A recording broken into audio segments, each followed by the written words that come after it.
Hello दोस्तों, good evening, नमस्कार। मैं पवन सर आपको पवन सर GS 2020 क्लासेस में स्वागत करता हूं। इस लॉकडाउन की वजह से मेरी ऑफलाइन क्लास न चल पाने की वजह से सोचा कि आप लोगों की सेवा में YouTube पर वीडियो बनाऊं और आप लोगों का सेवा करने की कोशिश करूं। इस प्रयास में ये मेरी पहली क्लास है। इसके अंतर्गत मैं जीव विज्ञान का टॉपिक उठाया हूं और उसमें शुरुआती तौर से जीव विज्ञान के विषय में आपको मैं कुछ बताने का प्रयास करूंगा। देखिए, आज के दौर में जो एग्ज़ाम है, एग्ज़ाम को देखते हुए, कंपटीशन को देखते हुए किसी भी टॉपिक या किसी भी विषय को डीप अध्ययन करना चाहिए, छोटी छोटी चीज़ों को पकड़ना चाहिए। इस प्रयास में आप लोगों को इस टॉपिक के विषय में कुछ बताने की कोशिश करूंगा। जीव विज्ञान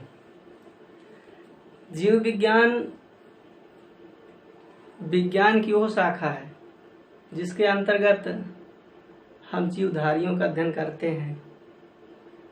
जीवधारियों से मेरा मतलब है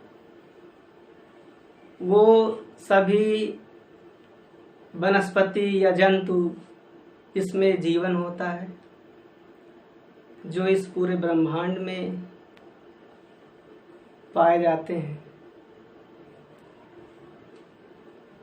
जीव विज्ञान के अंतर्गत जीव विज्ञान शब्द को अंग्रेजी में बायोलॉजी कहते हैं।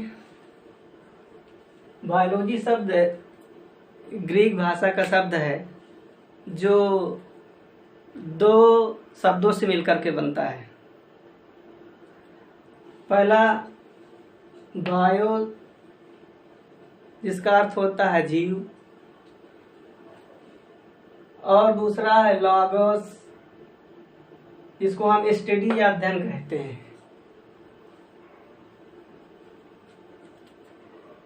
इसका कहने का मतलब यह है ऐसी शाखा जिसके अंतर्गत हम जीवों का अध्ययन करें, जीव विज्ञान कहलाता है।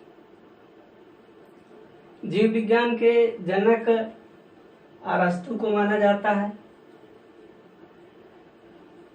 जीव विज्ञान को हम दो शाखाओं में बांटकर अध्ययन करते हैं। पहला है बॉटनी, जिसको हम वनस्पति विज्ञान कहते हैं। बॉटनी भी एक ग्रीक भाषा का शब्द है जिसमें हम केवल पेड़ पौधों का अध्ययन करते हैं। वनस्पति विज्ञान या बॉटनी कहलाता है। दूसरा है जूलॉजी, जंतु विज्ञान। जू माने होता है जंतु, लॉगी माने होता है अध्ययन, अर्थात जंतुओं का अध्ययन। ऐसी शाखा जिसके अंतर्गत केवल जंतुओं का अध्ययन किया जाता है जूलॉजी कहलाता है। वनस्पति विज्ञान के जनक थ्रियोपेटस को माना जाता है, जिनकी एक पुस्तक थी पौधों का अध्ययन, जो 370 BC में प्रकाशित हुई थी। उसी प्रकार अगर देखा जाए जूलॉजी के जनक अरस्तु को माना जाता है। इन्होंने भी कई पुस्तकें लिखी। उनमें से उनकी ये पुस्तक थी जंतुओं का इतिहास। ये 384 BC में प्रकाशित हुई थी। जीवधारियों की बात की जाए तो जीवधारियों को हम कैसे पहचानते हैं? सिंपल सी बात है, जीव वो होता है जिसमें जीवन है। तो जीवों के कुछ क्वालिटी या कुछ गुण होते हैं जिससे वो पहचाने जाते हैं। तो जीवों के गुण हैं कि इनका शरीर कुछ रासायनिक तत्वों से मिलकर के बना होता है रासायनिक तत्व तो वैसे तो निर्जीव होते हैं, लेकिन इनका बहुत बड़ा महत्व सजीवों के शरीर के निर्माण में होता है। देखा जाए तो कार्बन, ऑक्सीजन, नाइट्रोजन, हाइड्रोजन जैसे बहुत से ऐसे तत्व हैं जो जीवों के शरीर में पाए जाते हैं, जिनसे जीवों के शरीर का निर्माण होता है।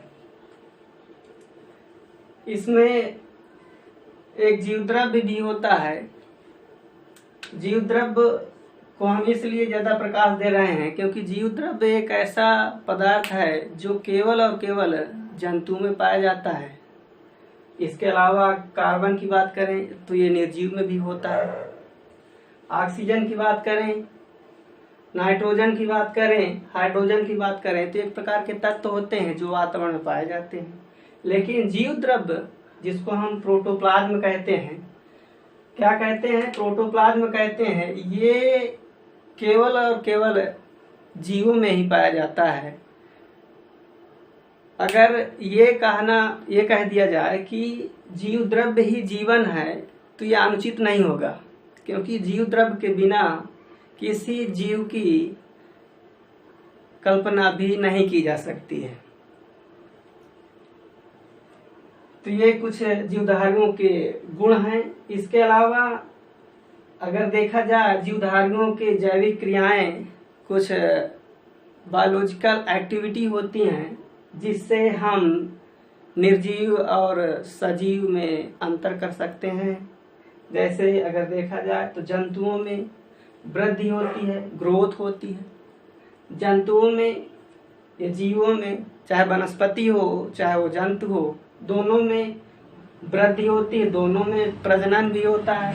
प्रजनन रिप्रोडक्शन जिसे कहते हैं। पोषण, न्यूट्रिशन भी एक ऐसा एक्टिविटी है जीवधारियों की जो केवल सजीवों में होती है, निर्जीवों में नहीं होती।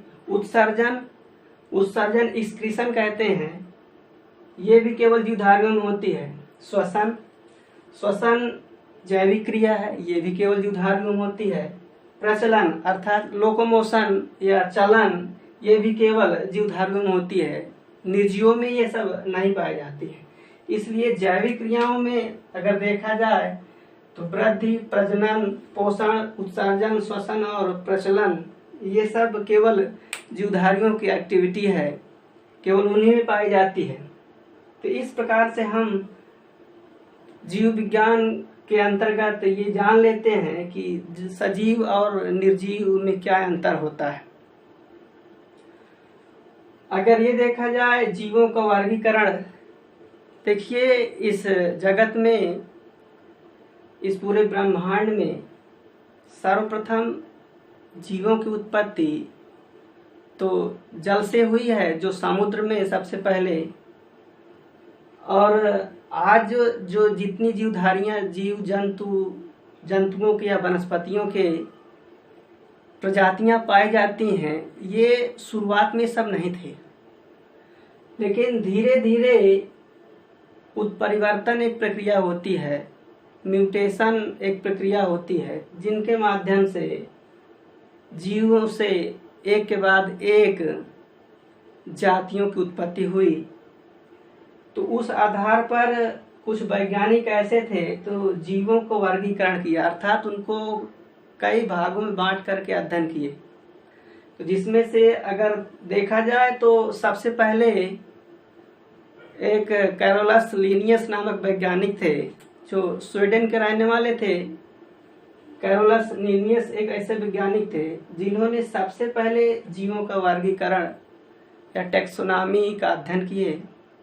इसीलिए इनको वर्गीकरण या टैक्सोनॉमी के जनक माना जाता है। इन्होंने 1708 ईस्वी में सबसे पहले जीवों को दो जगत में बांट करके अध्ययन करने के लिए कहा। पहला जगत था जंतु, जिसमें केवल जंतुओं का अध्ययन किया जाना था, और दूसरा वनस्पति, जिसमें केवल पौधों का अध्ययन किया जाना था। लेकिन बाद में कुछ सुधार हुआ और कुछ वैज्ञानिक आए उसी क्रम में एक वेटकर नामक वैज्ञानिक थे जो 1969 ईस्वी में जीवों को 5 जगत में बांटे, 5 जगत में बांटे अर्थात 5 किंगडम में बांटे और जिसमें अध्ययन किया गया। पहला किंगडम मोनेरा, दूसरा है प्रोटिस्टा, तीसरा है पादप प्लांट जिसमें अध्ययन किया गया, चौथा है कवक और पांचवा है जंतु।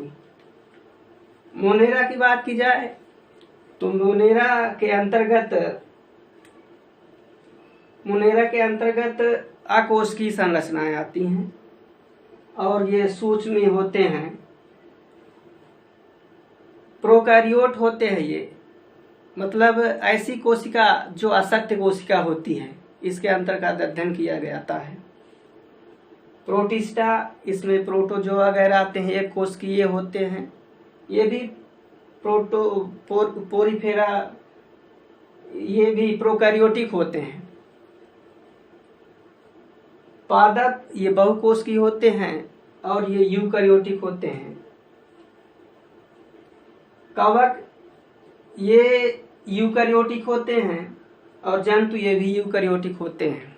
आप लोगों को ये नहीं समझ में आया होगा कि प्रोकैरियोटिक और यूकैरियोटिक जो हम बोल रहे हैं क्या होते हैं। बच्चों, ये कोशिकाओं के प्रकार हैं। कोशिका 2 प्रकार की होती हैं, एक प्रोकैरियोटिक कोशिका, एक यूकैरियोटिक कोशिका।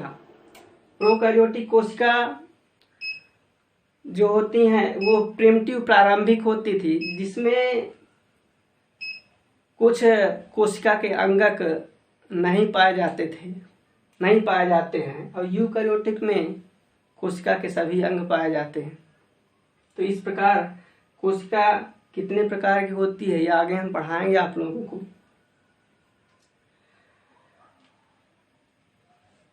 बस बच्चों, आज के टॉपिक में केवल इतना ही। इसके बाद फिर इसके आगे हम पढ़ाएंगे। जय हिंद।